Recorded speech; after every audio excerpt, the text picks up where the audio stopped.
Breaking news. In several U.S. cities, housing supply is starting to explode and prices are starting to fall fast. Now, that newscaster may have been AI, but what she was saying was absolutely true. And I'm going to explain exactly what's going on and give you my prediction for what's likely going to happen in the housing market over the next couple of years in 3 simple, fast steps. Step number 1, let's go over a concept that everybody needs to understand. Real prices, in other words, inflation adjusted, versus nominal prices. Because if you have the price of your home, let's say going up by 2% per year, but inflation is 10%, well, you're actually losing 8% per year in purchasing power. So we have to focus on the real prices, inflation adjusted, not the nominal prices. And most people do the exact opposite. So let's look at a chart from today's date going all the way back to September or so of 2024. On the left, we go from 0% up to 4%. So what this chart shows us is real home prices using this 0% as a baseline going back to about November or so of 2022. So if we look at November of 2024, since November of 2022, home prices were up, let's say 4% when you adjust for inflation.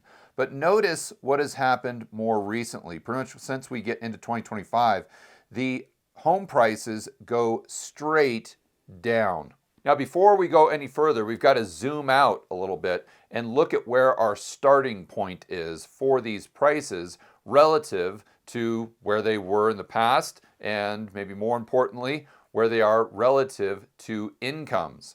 So if we look at now versus the GFC, you guys have all seen a price chart, basically this price chart, zooming out to that time. Editor, go ahead and throw that up. But I think more importantly, what we have to look at to really get a visual representation of how big this bubble is right now is when we look at a chart of inflation versus the home prices themselves. So nominal home prices versus the CPI, let's say. And you can see that going all the way back to the 1950s, home prices really didn't go up in real terms. They just kind of went up with the rate of inflation. So we get to 2000, and you guys know what happens. Then we get into this first, let's say, housing bubble where the home prices dramatically exceed the rate of inflation. And in 2012, when we kind of bottom out, we get close to that historic trend line. But since 2012, what has happened? Look at this chart that shows where we are right now and how abnormal this is going all the way back to the 1950s. And in fact, I can show you a chart going all the way back to 1890 that shows that home prices from 1890 all the way to 2000 were pretty much flat when you adjust for inflation. Now, let me be clear. This doesn't mean that home prices are going to crash. They could continue to go higher. Why can't the bubble just get bigger? And I'm going to go over my opinion as to what's going to happen in step number 3. But what we have to understand is relative to where home prices have been in the past, even when you compare it to the GFC, where we are right now as far as the size or the extreme nature of this housing bubble is totally unprecedented. Now, I know a lot of you right about now are saying, well, George, if you actually adjust for inflation properly, then these prices wouldn't be so high. And this is a good point, but this takes us to our next chart, which is actually the income, household income versus prices. Because regardless of what's happening with the CPI, let's say it is higher and therefore home prices adjusted for inflation are lower, at the end of the day, the thing that really matters is just simply home prices relative to incomes. And if incomes are here and home prices are way up here, there's only 2 things that can happen. Either incomes have to go up dramatically or home prices have to come down. Now, I know a lot of people watching this video right now are probably just screaming at their TV screen or their phone, wherever they're watching the video, and they're saying, "So George, oh, you just don't get it because supply is at an all-time low." And what you're saying right here, this doesn't even matter, because as long as supply is at an all-time low and we're going to have all-time low supply for the rest of eternity, then that means these home prices aren't going to go down ever. They're going to stay this high and probably go higher for the rest of our lives. That's usually the type of argument you get. But what we have to understand is, yes, the cause that these home prices have gotten so elevated to begin with, but we also have to understand the causes as to what's happening right now as to why these prices are declining. This is really the key. Step number 2. Now let's go over some specific details as to what is happening right now in certain markets across the United States. And then at the end of this video, I'm going to go ahead and give you my prediction as to what I think prices are going to do throughout the rest of 2025 going into 2026. But we go to realtor.com, and they're going to be incentivized to be as bullish as possible. They're kind of a cheerleader, let's say, for going out there and buying houses. So this is their blog post from July 8th. It says June 2025 monthly housing market trends report. Inventory of homes for sale rose 28.9% year over year, marking the 20th consecutive month of inventory growth, and the second consecutive month with over 1 million active listings. So this argument that supply is at an all-time low and it's going to be that way forever, and that means that home prices will continue to go up forever, that doesn't hold a lot of weight when you look at the recent data. Now, it is true that this level of supply, and they point this out, is 12.9% lower than it was prior to the cerveza sickness. But what's important is the trend. And the trend is going straight up, especially when you look at certain markets throughout the United States, which we're going to do in just a moment. But going back to their post, they say total number of unsold homes. This was up 20%. Homes spent a median of 53 days on the market. That's 5 days longer than a year ago at this time. And then price cuts were reported on 20.7% of the listings, the highest share for any June since at least 2016. And it's the 6th consecutive month where the amount of price cuts have increased.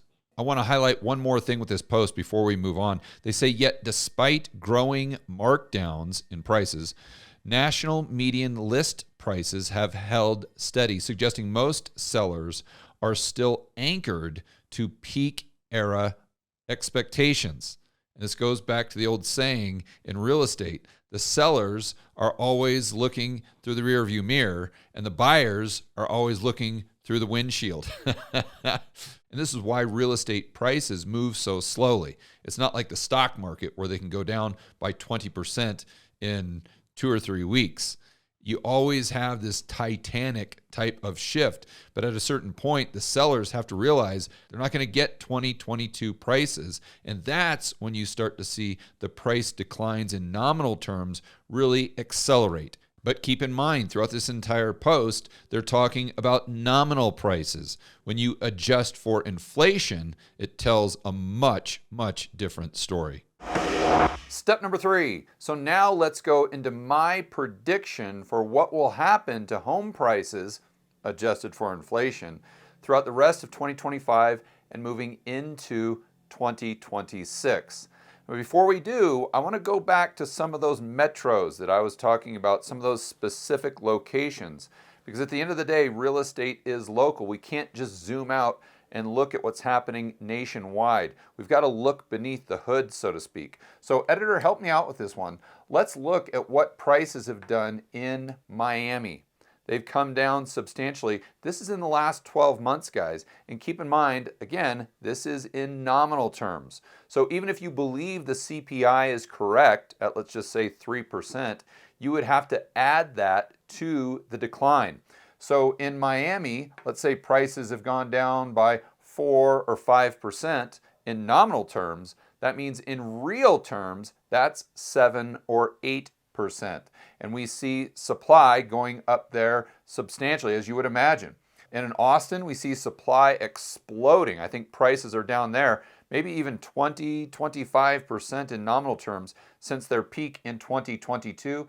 And George, I'd also like to point out days on market is up in Austin 20.1%, 35% in Miami, and 60.9% in Nashville. But it's not just those high-flying metros. It's Nashville, it's Phoenix. In fact, editor, go ahead and throw up a heat map of the United States, and you can see every single one of these blue dots is where the market is flat or down over the last 12 months in nominal terms. I know I keep saying that over and over and over again because that's one idea, one concept I really want you guys to get your head around. But just by looking at this heat map, we can see how pervasive this problem is and how in, let's just say, half of these metros in the United States, the supply is increasing at a very rapid rate. And that's why, obviously, you've seen these price declines. Okay, now let's get into this chart because when we're going over my prediction, I first and foremost want to think about why we have seen these supply increases and these nominal declines where we actually have. What's the catalyst to this? What's happening behind the scenes? And I think it all goes back to incomes, believe it or not, because at the end of the day, that's how you pay the mortgage. And if your expenses exceed your income, then you got to sell something. And a lot of times that's going to be a house.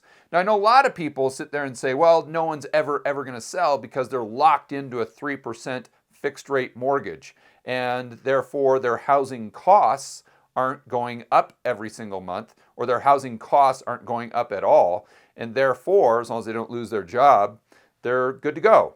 But that's really missing the elephant in the room. Let me show you what I'm referring to. This is median household income adjusted for inflation. We go from 2023 back to maybe 2018. I wish I had a more recent chart, but this illustrates the concept. Even if it is slightly higher now, it's still the same principle. On the left, we go from 74,000 up to 82,000. So we see in 2019, we jumped way up to 81,000, but from 2019 to 2022, and this was largely due to all the inflation we had because the prices were going up faster than incomes, we saw a huge decrease in overall purchasing power from, call it 81 and a half, all the way down to roughly 78 or below. And then more recently, we've gone back up, but we're still lower, well, at least we were in 2023, in purchasing power than we were prior to the cerveza sickness. Now, I know I say that a lot, just going off on a tangent here. A lot of people ask why I say cerveza sickness, because going back to 2020, I had to think about a term to say COVID without saying COVID, because back then YouTube was censoring you, and the cerveza sickness was the way I did that, and it kind of stuck. Anyway, getting back to the topic at hand here. So what I want to focus on now isn't necessarily the income adjusted for inflation, because this is a basket of goods and services. What I want to do more importantly is I want to focus on housing specific costs. This is where the rubber meets the road. So as an example, we talked about the mortgage payment, but that's not the only payment that goes into the cost of home ownership. So let's just assume for a moment we've got something like your insurance going straight up. I'm sure a lot of you can relate to that. Or maybe your property taxes doing the exact same thing. They're probably going up at a faster rate. Your maintenance costs, they may be going up at an even faster rate. So all of these things go into your cost of ownership, and that's not really picked up in the CPI, because the CPI is all about owner's equivalent rent, but they sure as heck don't have taxes in there, which is just as real of an expense as your mortgage payment. So if we look at people's purchasing power just through the lens of this basket, the basket that's specifically applicable to housing, the purchasing power or people's incomes would have gone down a lot more. So if your income is going down in terms of your housing costs, that's going to put a lot of people in a position where they don't have a choice, but they have to sell, even though they've got a 3% fixed mortgage. That increases the supply at a time when demand is at an all-time low. What happens to prices? They come down. And then the main key that we really haven't discussed is what if we go through an economic slowdown and the unemployment rate goes up to 5, 6, 7%.